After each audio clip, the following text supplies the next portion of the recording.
ভয় যা পাওয়ার পেয়ে গেছে, ভয় পেয়েছে বলেই তো কালীঘাট পর্যন্ত যাওয়ার যেতে পারেনি, যে এত এত লোক জমায়েত হয়েছে কালীঘাটে গিয়ে যদি আটকাতে না পারে। এর আগে উনি 6বার চর খেয়েছেন, 7 নম্বর চরটাও খেয়েছেন, ওনার আরো গাল লাল করা দিচ্ছে আরো। আমার বাবা মায়ের বৃদ্ধ পেনশন আছে, ডিএ টাকা মেরে সেই টাকা কপিল সিব্বল, অভিষেক মনু সিংভি গাদা গাদা লোককে কোটি কোটি টাকা ব্যয় করে আমাদের ডিএ আটকেছে, যেটা আমাদের হকের। ওই ভদ্রমহিলার নাম ছিল ধর্মঘট নেত্রী। উনি মানুষের জীবন বিপন্ন করে সিঙ্গুরে কি করেছেন, নন্দীগ্রামে কি করেছেন, যারা সেখানে সেই নোংরামি ঘটিয়েছিল আজকে তারা তার সঙ্গে গিয়ে কাটমানি খায়। বলেছিল ঘেউ ঘেউ মিউ করবেন না, এই ধরনের কথাবার্তা বলেছিল, অর্থাৎ সরকারি কর্মচারীদের কুকুরের সঙ্গে ডাইরেক্ট তুলনা করেছিল। সবার আগে এসে উনি আমাদের ডিএটা মেরে দিলেন। কত টাকা ডিএ মেরেছেন জানেন? 2,20,000 কোটি টাকা উনি ডিএ মেরে দিয়েছেন। যে ডিএ মেরে উনি ভাতা এবং বিভিন্ন রকম দান খয়রাতি করছেন। আজকে আমরা অর্ধেক স্যালারি আমাদের নিয়ে নিয়েছেন, চুরি করে নিয়েছেন। লক্ষ্মীর ভাণ্ডার প্রকল্পটা চালু করা মানে হচ্ছে বাড়ির বউগুলোকে আমার ক্যাপচার আনা। এবার এই যুবশ্রী প্রকল্পটাকে চালু করা মানে হচ্ছে এই দিনে এই যুব সমাজকে উঠতি বয়সের ছেলে এদেরকে একবার আমার কাপে ফেললে এরা মোটামুটি আর মাথা তুলে দাঁড়াতে পারবে না। ওই ভোটের সময় মদ মাংস দেবো, আমাকে ভোটটা চেয়েছে। মনে হচ্ছে যেতে পারবেন? কি মনে হচ্ছে যেতে পারবেন? সরকার তো ভয় পেয়েছে, তার জন্য আটকে দিয়েছে। আমরা তো চেষ্টা করছি, না হলে আমরা এখানে অবস্থান করবো। কথা বলার জন্য সময় নিয়েছে, শেষমেশ কি হবে দেখি, আলোচনা চলছে কি হয়। দিদি, এই রাস্তায় আজকে নামতে হচ্ছে শুধুমাত্র সুপ্রিম কোর্টের যে বকেয়া দিয়ে সুপ্রিম কোর্ট বলে দিয়েছে দিতে হবে, তার সত্ত্বেও রাস্তায় নামতে হচ্ছে। উনি না মানছেন না, উনি আইন মানেন না, উনি সুপ্রিম কোর্টকেও মানছেন না। তাই এরপর আর ওনার কি আর বলার আছে ওনাকে? সেই জন্য আমাদের এই আন্দোলন উনি মনে করেছে, কিন্তু আমরা বলি আইনের ওপরে কেউ নয়, অতএব আইন আছে আর আমরাও আছি। আমরা এই দাবি আদায় করে নিয়েই ছাড়বো। তার জন্যই আজকে আমাদের আন্দোলন, আমরা রাস্তায় নেমেছি। আমরা শিক্ষক, শিক্ষাকর্মী, সরকারি কর্মচারী, অবসরপ্রাপ্ত শিক্ষক কর্মচারীবৃন্দ সবাই নেমেছি। এই আদায় আমরা করেই ছাড়বো। যেতে দেবে বলে মনে হচ্ছে? যেতে দেবে না, কিন্তু যতক্ষণ না যেতে দেবে না আমরা ততক্ষণ এই রাস্তায় বসে পড়বো, রাস্তায় থাকবো। আমরা রাস্তায় আছি, রাস্তায় থেকেই আন্দোলন। আন্দোলনের শেষ রাস্তা হচ্ছে রাস্তায় আন্দোলন, রাস্তায় না। কোন দিকে যাচ্ছে এখন আন্দোলন? আমাদের কাছে ডিসি সেন্টার এসেছিল, এসে বলছিল তুলে নিন এখান থেকে। আমরা একটাই কথা বলেছি যে আপনারা ব্যারিকেড করে তুলুন। ওনারা বলছে ব্যারিকেড করা সম্ভব না। আমরা বললাম যে তাহলে মুখ্যমন্ত্রী বা চিফ সেক্রেটারি এসে দেখা করুন। আমরা তো সরকারি কর্মচারী, আমাদের সাথে দেখা করতে আছে, ভয়টা কিসে? তা মুখ্যমন্ত্রী ভয় পাচ্ছে, কারণ ওনার তো কিছু বলার নেই। উনি এতদিন ধরে নানা রকম বলছিলেন ডিএটা অধিকার নয়, ওনার পারিষদকে দিয়ে বলার ছিলেন। এবারে সর্বোচ্চ আদালত, এর আগে উনি 6বার চর খেয়েছেন, 7 নম্বর চরটাও খেয়েছেন, ওনার আরো গাল লাল করা দিচ্ছে, আরো সুপ্রিম কোর্টের চর খেয়ে আরো গাল লাল করা দিচ্ছে। আর সেই জন্য আমাদের সাথে দেখা করতে ভয় পাচ্ছে। হ্যাঁ, আমাদের কষ্ট তো সহ্য করার কোনো শেষ নেই। এই যে মুখ্যমন্ত্রী যিনি আছেন, তিনি তো রাজ্যের মানুষকে কষ্ট দেওয়ার জন্যই উনি মুখ্যমন্ত্রী হয়ে বসেছেন। আর নিজের পরিবারের টাকা, হ্যাঁ, পরিবারকে কিভাবে ফুলে ফেটে উঠবে, সেই টাকা কি করে বিদেশে যাবে, এইটা হচ্ছে ওনার লক্ষ্য। কিন্তু এটা সরকারি কর্মচারী, শিক্ষক আমরা সহ্য করবো না। সেই জন্য ওনাকে আমরা যেমন কোর্টের লড়াইতে হারিয়েছি, সেইভাবে ওনাকে রাস্তার লড়াইতেও হারাবো। আপনারা তো সরকারি কর্মচারী, আর কতদিন রাস্তায় আন্দোলন করতে হবে? আন্দোলন যতদিন আমার দাবি পূরণ না হয় ততদিন। মানে এই সরকার থাকতে এই সরকারকে তো আমরা সত্যি কথা কি কোন রকম ভাবে বিশ্বাসযোগ্য নয়। পদে পদে অমানবিক, অগণতান্ত্রিক, কোর্টের রায় মানে না। কোর্টের রায়কে সাবজুডিস বলা হয়, রায় যেটা ঘোষণা তাকে সাবজুডিস বলা হয়। নানা রকম ভাবে কর্মচারীদের বঞ্চিত করছে এবং যারা কাজ করছে তারাও অস্থায়ী দিনের প্রতি অস্থায়ী প্রচুর শূন্যপদ পড়ে আছে। সব দিক থেকে সরকার একেবারে জনগণের জন্য জনগণের বিপক্ষে সরকার। এই সরকারের বিসর্জন না হওয়া পর্যন্ত জনগণের স্বাস্থ্য খারাপ, শিক্ষা খারাপ, সমস্ত কিছু খারাপ। কি এই সরকার কতদিন আছে? জনগণ যদি না জাগে কিছুই হবে না। আপনাদের রাস্তায় নেমেছেন, হ্যাঁ হ্যাঁ, না এই জায়গাটা অন্য, এটা মানে বিয়ের আন্দোলন, যেটা দীর্ঘ 10 বছর ধরে, হ্যাঁ মানে নাচ হওয়ার যেমন দেখেছি, সমাজ থাকবে, হ্যাঁ সমাজকে জাগাতে হবে, হ্যাঁ সমাজকে একদিনে জাগবে, আস্তে আস্তে জাগবে। আমরা সবাই আশা করবো যে পরবর্তীকালে নিশ্চয়ই জাগবে। সমাজের লোককে কি বার্তা দেবেন? সমাজের যে অন্যায় অধিকারের বিরুদ্ধে আপনারা উঠতে দাঁড়ান, যে কোনো অন্যায়ের বিরুদ্ধে আপনার প্রতিবাদ, এটি আমার চলছে কেন? রাজ্য সরকার জবাব দাও। কালীঘাট তো যেতে পারছেন না, এবার কি? এবারের কর্মসূচি, এবারে যেটা হচ্ছে, এবার আমাদের সঙ্গে যেটা কথা ছিল যে হাজরা মোড় পর্যন্ত আমাদের যেতে দেওয়া হবে, সেইভাবে কিন্তু আমাদের বলা হয়েছিল। হঠাৎ করে দেখা গেল যে ওনারা এখানটা ব্যারিকেড করে দিলেন। এটা খুব পরিষ্কার ভাবে যে রাজ্য সরকার অত্যন্তই ভয় পেয়েছে। সুপ্রিম কোর্টের অর্ডার, সেইটা মানবা, সেই সুপ্রিম কোর্ট থেকে অর্ডার আনতে কর্মচারীর পক্ষপাতক শূন্য হয়ে গেছে। তারপরেও সেই অর্ডারটা ইমপ্লিমেন্ট করার জন্য আজকে কর্মচারী রাস্তায় নেমেছে। এর থেকে লজ্জাজনক পরিস্থিতি বোধহয় ভারতে কোনোদিন আসে। সরকারি কর্মচারী, সরকার আপনাদের সঙ্গে এরকম একদম শুধু এইরকম ব্যবহার বলেছিল, ঘেউ ঘেউ মিউ মিউ করবেন না, এই ধরনের কথাবার্তা বলেছিল। অর্থাৎ সরকারি কর্মচারীদের কুকুরের সঙ্গে ডাইরেক্ট তুলনা করেছিল। আমার খুব অদ্ভুত লাগে যে উনি যখন মিটিং দেখেন, ওনার হয়ে সরকারি কর্মচারী যারা যায়, তারা কি নিজেদের কোনোদিন আয়নায় দেখেননি যে তাদেরকে কুকুর বলা সত্ত্বেও তারা সেখানে মিটিং এ সেখানে গিয়ে হাজির হচ্ছেন এবং তার পতাকা নিয়ে সেখানে তো দৌড়চ্ছেন? আমার এইটা খুব অদ্ভুত লাগে। এবং এই ধরনের যে আজকে অ্যাটিটিউড, আমার মনে হয় পশ্চিমবঙ্গ কেন, ভারতে এই রকম সরকার কোনোদিন আসেনি, আর ভবিষ্যতেও কোনোদিন আসবে বলে আমাদের মনে হয় না। আজকে আমরা এইটুকু বলে দিলাম, আজকে আগামী কর্মসূচি তো আমাদের ঘোষণা হয়ে গেছে যে কি করব, আমরা সমস্ত কিছু ঘোষণা হয়ে গেছে, কিন্তু আন্দোলন আমাদের থামবে না। এবং আমরা সরকারি কর্মচারী পরিষদের পক্ষ থেকে অলরেডি কন্টেম্প নোটিশ দিয়ে দিয়েছি এবং আগামী সপ্তাহে আমরা কন্টেম্প পিটিশন ফাইল করব সরকার এবং চিফ সেক্রেটারিকে। আমরা যতটা মানে থেকে দিয়ে ওনাকে দিতেই হবে, সেটা উনি জানেন, এবং সেই কারণেই তাল বাহানাটা দীর্ঘদিন উনি করে যাচ্ছেন। রাজ্য সরকার কি আদৌ মানবে? দেখুন, সুপ্রিম কোর্ট যখন বলে দিয়েছে ওনাকে মানতে তো হবেই, আজ নয় কাল ওনাকে দিয়ে দিতেই হবে। উনি যখন সরকারে ছিলেন না, তখন উনি বলতেন আগামীকাল সরকারকে যে সরকার দিয়ে দিতে পারে তাকে সরকারে থাকা বলতেন। তাহলে পুলিশ তো আটকে দিল, কালীঘাট যেতে দিচ্ছে না, এবার কি? পুলিশ তো দলদাসে পরিণত হয়েছে এবং চটি চাটা। আমরা তো বলি যে পুলিশেরও ডিএ বাকি, বড়বাবুরও ডিএ বাকি। সুতরাং পুলিশ তার প্রশাসনের আজ্ঞা বহন মাত্র করছে। আমরা অপেক্ষা করছি যতক্ষণ না ব্যারিকেড খুলবে, আমাদের এখানে অবস্থান চলবে, এবং যদি তাতেও না খোলে আমরা ব্যারিকেড ভেঙে বেরিয়ে যাওয়ার প্রস্তুতি নিচ্ছি। মানে এই পুলিশের কতটা এমন অবহেলা করবে এই সরকার? আপনারা তো দেখছেন সেই অবয়াকাণ্ড পার্ক স্ট্রিট কামদুনি থেকে শুরু হয়েছে। পুলিশ সবসময় সরকারের কৃতদাস এবং দলদাসে পরিণত হয়েছে। সুতরাং এই পুলিশের ওপর আমাদের কোনো আস্থা ভরসা নেই। আমরা মনে করলে যে কোনো মুহূর্তে ব্যারিকেড ভেঙে বেরিয়ে যেতে পারি। আমাদের এখন 50,000 বেশি লোক আমাদের এখানে উপস্থিত হয়েছে, সরকারি কর্মচারী, শিক্ষক। আমরা মনে করলে যে কোনো মুহূর্তে এই ব্যারিকেডকে ভেঙে চলে যেতে পারি। নেতৃত্ব আমরা আলোচনা চালাচ্ছি, আমরা পরবর্তী পদক্ষেপ কি নেব। আন্দোলন এবার কোন দিকে যাচ্ছে? কালীঘাট তো বন্ধ, কালীঘাট বন্ধ, কলকাতাটাও তো বন্ধ। এই দুটো বন্ধ হয়ে আছে আজকে, এখন প্রায় 1.5 ঘন্টা হয়ে গেল। চলুন, সরকার চাইছে যে কলকাতাটাকে অবরুদ্ধ করতে, অবরোধ চলবে, অসুবিধা নেই। এটা সরকারের ডিসিশন, আমরা নিতে বাধ্য হয়েছি, এখানে কিছু করার নেই আমাদের। এই গরমে এত লোক আছে, সরকার কি একটু ভয়ের কাজ পাবে আজকে? ভয় যা পাওয়ার পেয়ে গেছে, ভয় পেয়েছে বলেই তো কালীঘাট পর্যন্ত যাওয়ার যেতে পারেনি, যে এত লোক জমায়েত হয়েছে, কালীঘাটে গিয়ে যদি আটকাতে না পারে। ওনার মনে রাখা দরকার ছিল যে এই যে জমায়েত, সেই জমায়েতটা শিক্ষিত মানুষের জমায়েত, এটা অন্য কোনো কিছু করবে না। আমরা মুখে যা বলি তাই করি, আর যদি কালীঘাট যাওয়ার হয়, যেদিন বলবো সেদিন যাব, আটকানোর ক্ষমতা থাকবে না। মাঝপথে আটকে কেন দিল? সেটা তো মানে পর্যন্ত যাওয়ার কথা ছিল আমাদের, মাঝপথে আটকেছে। মাঝপথে আটকে মনে করেছে যে হ্যাঁ, কলকাতাটাকে অবরুদ্ধ করে দিয়ে রাজ্যটা যে অবরুদ্ধ হয়ে আছে, কলকাতার মানুষ সবসময় সেই খবর রাখে না, সেই খবরটা কলকাতার মানুষকে জানানোর প্রয়োজন, সেটা জানানো হলো। 4টের সময় আমাদের প্রেস কনফারেন্স করে আমরা মানে পরবর্তী আন্দোলনের ঘোষণা দেবো। পরবর্তী কর্মসূচি 13 তারিখ ধর্মঘট। সরকার কি এবার তাহলে নড়ে চড়ে বসবে?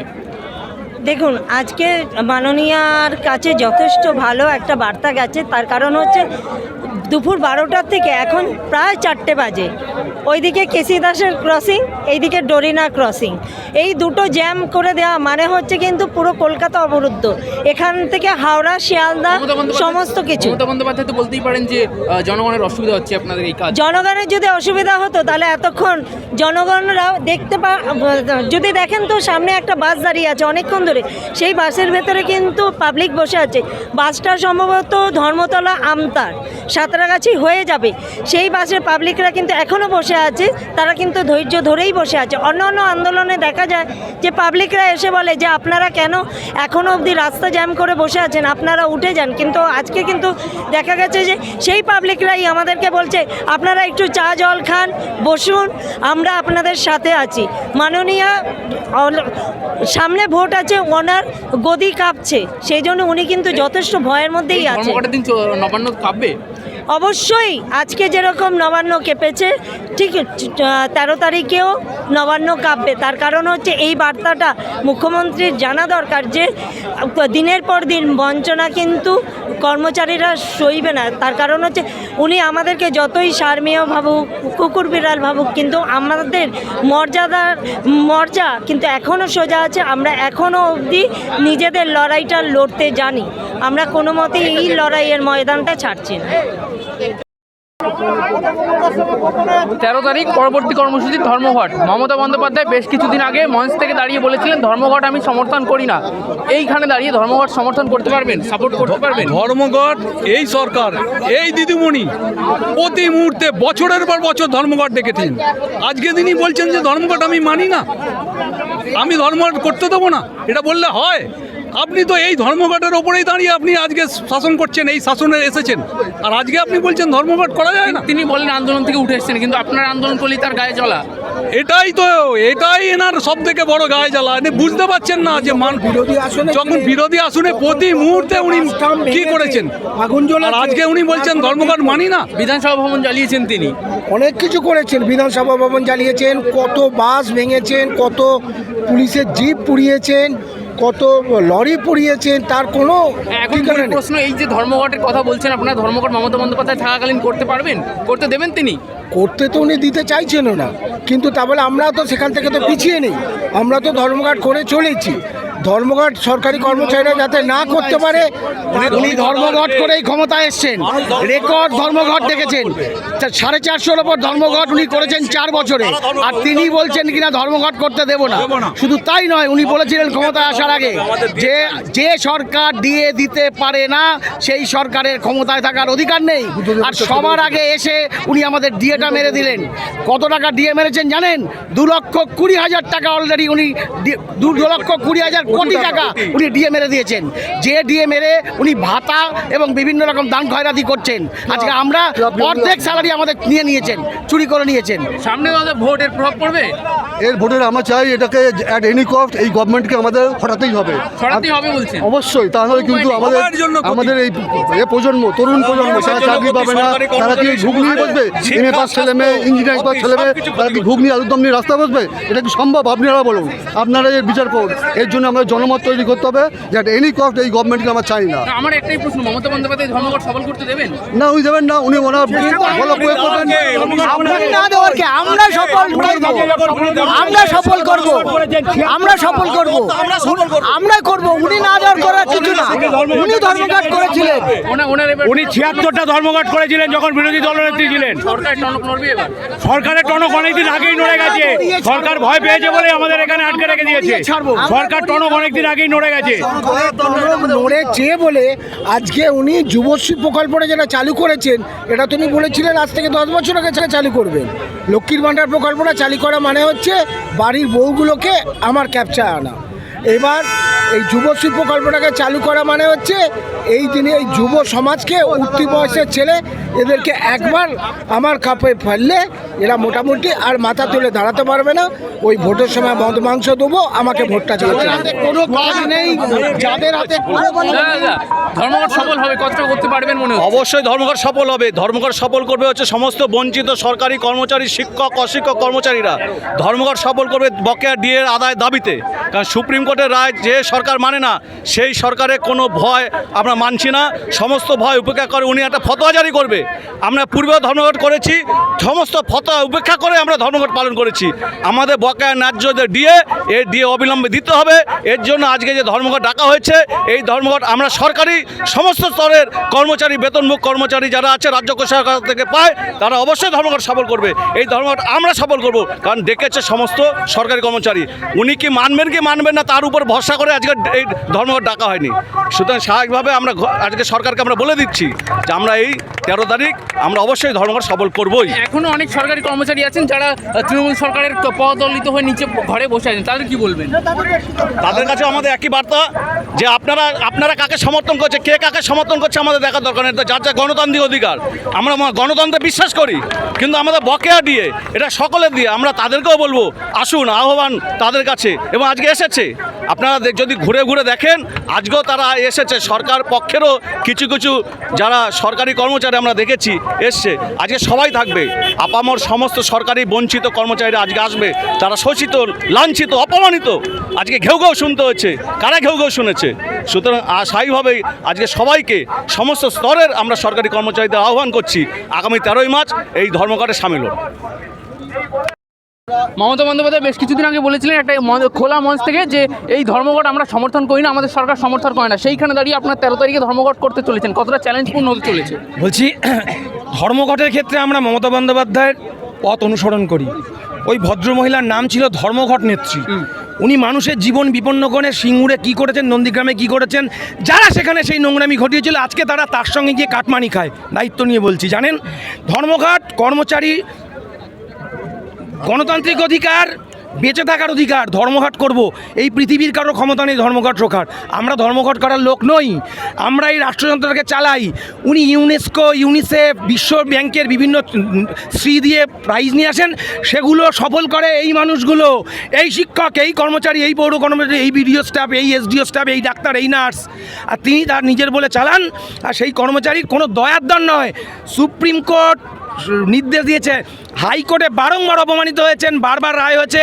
কোটি কোটি টাকা আমার বাবা মায়ের বৃদ্ধ পেনশন আসতে দিয়ে টাকা মেরে সেই টাকা কপিল সিব্বল, অভিষেক মনু সিংভি, গাদা লোককে কোটি কোটি টাকা ব্যয় করে আমাদের দিয়ে আটকেছে, যেটা আমাদের হকের। কর্মচারীরা কোনো অনুদান চায় না, কর্মচারী কোনো ভাতা চায় না, তাদের হকের ডিএ চায়। সেই ডিএ না দেওয়ার জন্য আটকে রেখেছে। তার পরিণাম আসন্ন 13 তারিখে আমরা ধর্মঘট করব। সেটা শুধু একটা ট্রায়াল, তারপরেই রাজ্যপাট আমরা অচল করব। তার কারণ এই রাজ্যের রাষ্ট্রযন্ত্রটাকে চালায় এই পশ্চিমবঙ্গের কর্মচারীরা, সেটা দেখিয়ে দেওয়ার জন্য রাজ্য সরকারের কর্মচারীরা। সেটা মাথায় রাখতে হবে। দিন এসেছে, মানুষের অধিকার কেড়ে নেওয়ার যে সরকার, তার দিন কিন্তু আসন্ন। এটাই বলে গেলাম আজকে। এখান থেকে 26-এ পড়বে, 100% পড়বে। মানুষকে নিয়ে তো উনি যে অ্যাপিসমেন্ট পলিটিক্সটা করছেন, উনি বুঝতে পারছেন না যে সরকারি কর্মচারীরাও মানুষ, পরিবার নিয়ে চলে, তাদের ইম্প্যাক্ট সমাজে পড়ে। সরকারি কর্মচারীদের এটা, উনি তো আসল কথা পড়াশোনার ধার ধারেন না, সততারও ধার ধারেন না, জ্ঞান গম্যের ধারেন না। শুনে রাখুন, ডিএ হচ্ছে মূল্যবৃদ্ধির সূচকের সঙ্গে দিয়ে দেওয়া হয়। একজন ডিএকে নিলে সেই রাজ্য সরকারি কর্মচারীরা সেই ডিএটা নিয়ে ব্যাংকে বা মাটির তলায় পুঁতে রাখেন না। সেই ডিএ দিলে বাজারে চলে, বাজারে সমস্ত মানুষের রোজ বাড়ে। সেই জন্যই জেনে রাখুন, আজকে ডিএর এই হাল বলে সরকার হচ্ছে একজন উৎকৃষ্ট এমপ্লয়ার। সেই এমপ্লয়ার তার নিজের এমপ্লয়িদের যেভাবে শোষণ করে, সেই যখন শোষণ করে, তাহলে বাকিদের অসংগঠিত ক্ষেত্রে। সেই জন্যই তো আজকে বৃদ্ধাশ্রম পশ্চিমবঙ্গ, এখানকার তরুণ তুর্কিরা, কর্মীরা, যারা শ্রমিক, তারা চলে যায় ঝাড়খণ্ডে, তারা চলে যায় গুজরাটে, তারা চলে উত্তরপ্রদেশ, মহারাষ্ট্র, গোয়া, কর্ণাটক, তেলেঙ্গানা, হায়দ্রাবাদ চলে যায়। কেন? দেখেন, এখানে যে মজুরটা 400 টাকা রোজ পায়, একই কাজ করে বা তার থেকে কম কাজ করে সেখানে 1100 টাকা রোজ পায়। পাশে ঝাড়খণ্ডেই পায়, আসামে পায়, বিহারে পায়। তাহলে কি করে রেখেছে? একদিন এই পশ্চিমবঙ্গ বৃদ্ধাশ্রম হবে।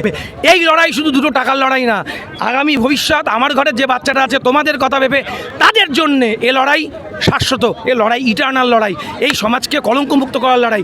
অভিশাপ এসে জন্মেছে পশ্চিমবঙ্গের আকাশে, সেই গ্রহণ যেদিন ছাড়বে সেদিন মানুষ কিন্তু এই পথ ছাড়বে। পথে কিন্তু আমরা আছি। 13 তারিখে ধর্মঘটের ছাপ পড়বে, এবং সেটা যদি মেনে না নেয়, সুপ্রিম কোর্টের রায় যে মানে না, সে তো পরের দিন পড়তে পারবে, আমাদের বাঁচার অধিকার কেড়ে নেবে, বলবে তোমার শ্বাস নেওয়ার অধিকার নেই, বন্ধ করে দিলাম। সেইটা আমরা দিন দেখতে পাচ্ছি। 100% স্বৈরাচারী সরকার। বলছি, সুপ্রিম কোর্টের ভার্ডিক্ট যে সরকার মানে না, তাকে কি আমি কি বলবো? তাকে আমি আমার মুখে ভাষা নেই, হারিয়ে গেছে, আমি নির্বাক হয়ে গেছি। আপনার পরিচয়? আমার পরিচয়, আমি একজন পশ্চিমবঙ্গ রাজ্য সরকারের কর্মচারী ঐক্যের একজন ক্ষুদ্র অংশ, একক এবং সামগ্রিক সবার একটা অংশ। আমি আমার নাম ইন্দ্রজিৎ গুপ্ত। Thank you. অনেকদিন ধরেই এই কথাটা শোনা যাচ্ছিল, এই স্ট্রাইকে গেলেও যেতে পারেন, অবশেষে আজকে সেই কর্মসূচি নিচ্ছেন। আগামী 13 তারিখ সরকারি সমস্ত ক্ষেত্রে ধর্মঘটে সামিল হবেন এই রাজ্যের স্থায়ী এবং অস্থায়ী কর্মচারীরা। আপনারা দেখেছেন যে এই রাজ্যের অস্থায়ী কর্মচারীদের অস্তিত্ব রক্ষার লড়াই চলছে বিভিন্ন ডিপার্টমেন্টে। সারা দেশের মধ্যে বিদ্যুতের ইউনিট প্রতি মাসুল সবথেকে বেশি হচ্ছে পশ্চিমবঙ্গ, দাম সবথেকে বেশি, প্রায় 10 টাকার আশপাশ চলে গেছে। সেই বিদ্যুৎ দপ্তরের যারা চালান অস্থায়ী কর্মচারীরা, তাদের প্রত্যেকটা মাসে তাদের বেতন কমছে। মানে গতকালকে আমাদের কাছে প্রচুর কাগজপত্র এসছে সেই নিয়ে। এটা প্রত্যেকটা ডিপার্টমেন্টের কর্মচারীরা, স্থায়ী কর্মচারীরা রিটায়ার করার পরে পেনশন পাচ্ছেন না। সেটা ফিশারি ডিপার্টমেন্টের বিভিন্ন কর্মচারীরা আছেন, সেটা মানে পৌর সংস্থাগুলোর বিভিন্ন কর্মচারীরা আছেন, এসবিএসটিসির কর্মচারীরা আছেন। মানে স্থায়ী কর্মচারী তারা পেনশন পাচ্ছেন না রেগুলারভাবে। অর্থাৎ আমাদের প্রত্যেকের বেঁচে থাকাটা সংকটজনক হয়ে দাঁড়িয়েছে পেনশনার, বিশেষ করে পেনশনারদের ক্ষেত্রে। এবং বর্তমানে আমরা যারা চাকরি করছি, আমরা প্রায় 50% বেতন কম পাচ্ছি। এই সমস্ত কিছুর প্রতিবাদে এবং এই রাজ্য সরকারের অগণতান্ত্রিক মানসিকতার যে বহিঃপ্রকাশ আজকে আমরা দেখেছি, তার প্রতিবাদে আগামী 13 তারিখ সরকারি সমস্ত ক্ষেত্রে ধর্মঘট। বেশ কিছুদিন আগে মমতা বন্দ্যোপাধ্যায় একটা বক্তব্য রেখেছিলেন যে আমরা ধর্মঘটের সমর্থন করি না, আমাদের সরকার ধর্মঘটের সমর্থন করে না। সেইখানে দাঁড়িয়ে এই সিদ্ধান্ত কতটা চ্যালেঞ্জপূর্ণ হতে চলেছে? উনি যা বলেছিলেন সেটাকেই চ্যালেঞ্জ জানিয়ে আগামী 13 তারিখ আমরা চ্যালেঞ্জটা নিলাম। কিন্তু উনি নিজেই তো ধর্মঘট করে এতটা সফল হয়েছে। উনি যখন বিরোধী নেত্রী ছিলেন 2007 সাল থেকে 2011 সালের মধ্যে 100 কতবার ধর্মঘট ডেকেছিলেন, 164 বার। সুতরাং তিনি ধর্মঘটকে সমর্থন করেন বা না করেন সেটা নিয়ে তো কোনো যায় আসে না। আর এই কথাটা জানিয়ে রাখা যাক যে কর্মচারীরা ওনার সমর্থন বা ওনার বিপক্ষে যাওয়া এর কোনোটারই কোনো তোয়াক্কা করেন না। কর্মচারীরা নিজের জায়গাতে অটল আছেন এবং আমরা আমাদের অধিকারটুকু বুঝি। আমরা জানি যে কিভাবে দাবি আদায় করতে হয়। এই দাবি আদায় করার জন্য যা যা কিছু করার, তার সমস্ত পথগুলো কর্মচারীরা খুলে রাখছেন এবং সেই পথেই যাবেন। এই পথ কতটা মসৃণ হতে চলেছে? আদৌ কি মসৃণ হবে? আজকেই তো দেখতে পেলেন। আমার মনে হয় যে পুলিশ আজকে আন্দোলনটাকে একটা চূড়ান্ত সফলতার জায়গাতেই নিয়ে গেল। আন্দোলন হলে কি হয়, হ্যাঁ নিয়ে গেল তো, ওখানটা বন্ধ করলো, ররিনা করার সঙ্গে আমরা 4 ঘন্টা ধরে বসে রইলাম, গোটা কলকাতাটা স্তব্ধ হয়ে গেল 4 ঘন্টা ধরে। এটা আন্দোলনের সফলতা নয় তো কি? সেভাবেই প্রশাসনের ভিতর থেকে আমাদেরকে সহযোগিতা করে যাচ্ছেন। মাননীয়া বুঝতে পারছেন না হয়তো, মাননীয়া হয়তো ভাবছেন যে যাক মিছিলটাকে তো এখানে হাজরাতে আসতে দিলেন না, কিন্তু উনি বুঝতে পারলেন না যে গোটা কলকাতাটা স্তব্ধ হলো। লাস্ট প্রশ্ন, জনসমাজ, পশ্চিমবঙ্গের পুরো জনসমাজের জন্য কি বার্তা দেবেন? পথে নামতে হবে। এই সরকারটাকে আর একটা দিনও বরদাস্ত করা মানে পশ্চিমবঙ্গের রক্তক্ষরণটাকে আরও গভীরে যেতে দেওয়া। এরপরে কমাতে চলে গেলে যেটুকু বা প্রাণ বেঁচে আছে, এরপরে কমাতে গেলে পরে এই রাজ্যটাকে আর ফেরানো যাবে না। পথে নামুন, নিজেদের বিবেকের জায়গা থেকে নামুন, শুধু নিজের জন্য নয়, সমস্ত মানুষের জন্য। ধন্যবাদ।